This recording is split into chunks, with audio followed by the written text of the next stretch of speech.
Ang kwentong Dalagang Bukid ay tungkol sa isang dalagang nagtitinda ng bulaklak na nagngangalang Angelita na napilitang magpakasal sa isang mayamang matanda, si Don Silvestre, dahil sa kahirapan ng kanyang pamilya.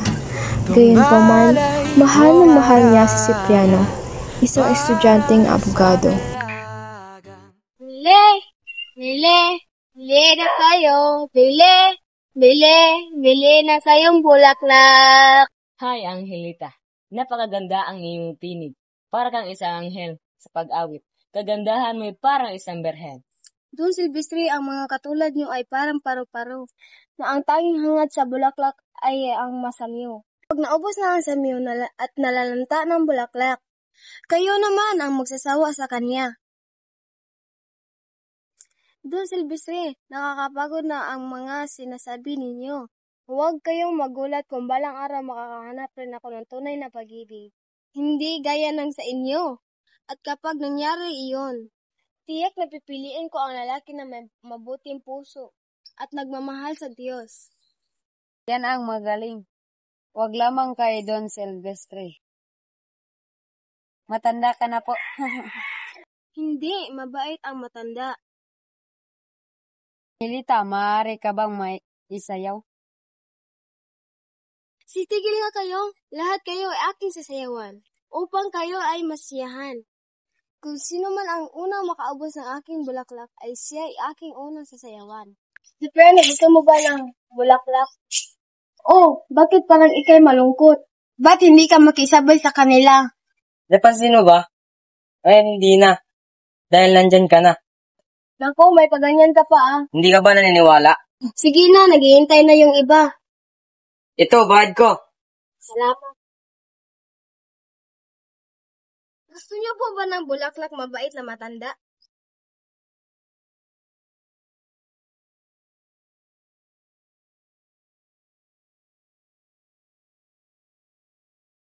Salamat po, mabait na matanda. Pag tumibok ang puso, wala ka nang magagawa kundi sundin ito.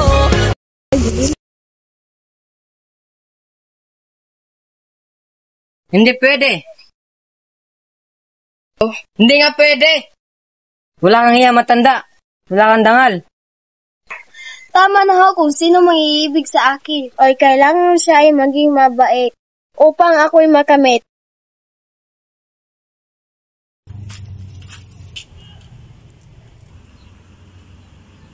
Angelita, mukhang naubos ang bulaklak, ha? Opo, itay, pinakyanan ni Don Silvestre ang lahat ng mga bulaklak. Sobrang napasaya at nagpapasalamat talaga ako sa kanya. Magaling ka, Angelita. Ika'y dapat laging mabait sa kanya. Dahil malaki ang naitulong niya sa ating pamilya. Opo, itay, sobrang bait ni Don Silvestre sa akin. Itay, ako po'y matutulog na. Inay, ako po'y ay matutulog na. Kailan kaya magiging reyna si Angelita? Naubusan na ako ng pasensya. Wala na tayong pera. At maliit pa ang sahod ni Angelita. Oo nga, ngunit masipag naman si Angelita, mabait at maganda pa. Halika rito.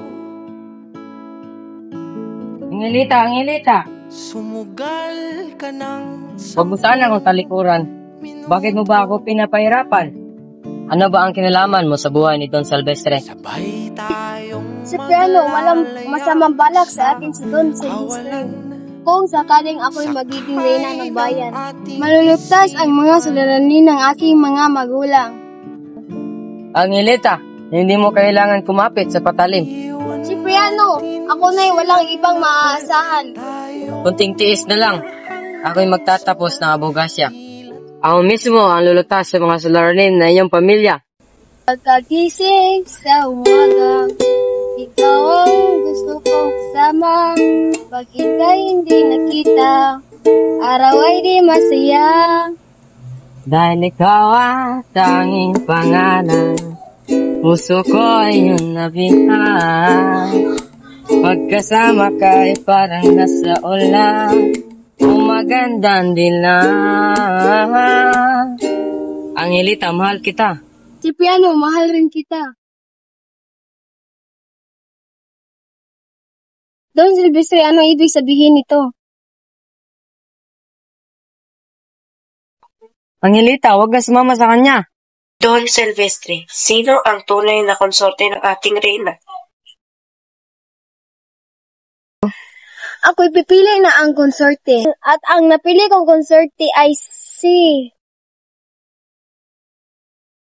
Ginoong Cipriano. At si Don Silvestre. Tama. Ba't hindi ho natin idaan sa pagsubok? Kung ganon, hinahamon kita, Don Silvestre. Tama na, makinig kayo pareho. May isang daang banga sa likod ng aming bahay. At sa loob ng isang banga ay nilagay akong kwintas sa hugis puso sa gitna. Kung sino man makakita nito, siya ay magiging konsorte ko. Sa kanya ko rin ibibigay ang aking puso. Handa kong gawin ang lahat. Mapasakin ka lang.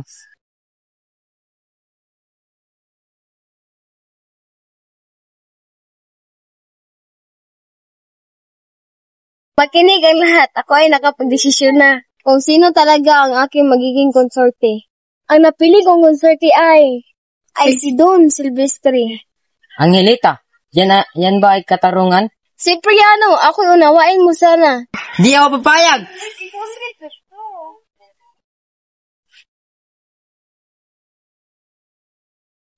Nasaan na ba si Cipriano?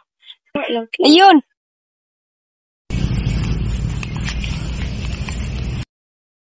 Maligayang bati, nakapasa ka sa examina. Abogado ka na. Ano ba ang gagawin sa abogasya kung wala namang mabuti sa kalagayan ko ngayon? Masamang babae ka! Aling Petra, patawarin niyo ko kami. Hindi namin sinasadyang nangyari. Kami ay tunay nag-iibigan. We don't mean to hurt you, honey. It was love at first sight. Don't honey me. My heart is broken dahil sa taksilan nyo. Sorry, we couldn't help but fall for each other. Aww.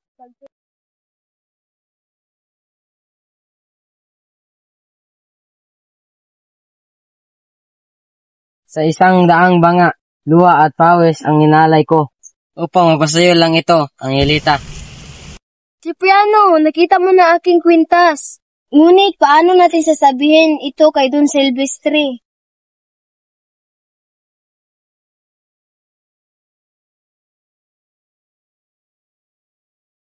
Mabuhay! Mabuhay! Maraming salamat sa iyong lahat. Sa iyo, inay, at sa iyo, itay. At sa iyo rin, Don Silvestre. Meron akong gustong hilingin sa inyo. Aking ipinagmamalaki ang aking napiling konsorte. Ang napili kong konsorte ay si Ginoong Cipriano. Ang binatang nakapagtapos lang sa pag-aaral ng abogasya. Ngayon ay nakapasa na sa eksamena.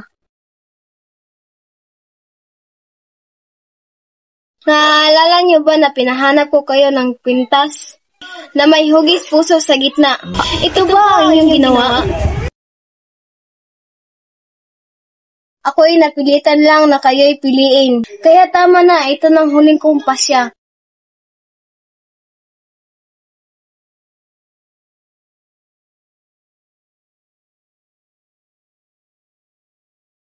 Huli na po ang lahat. Maari na kayong magpakasal. Mabuhay ang dalagang bukid! Mabuhay, mabuhay, mabuhay! Mabuhay ang dalagang bukid!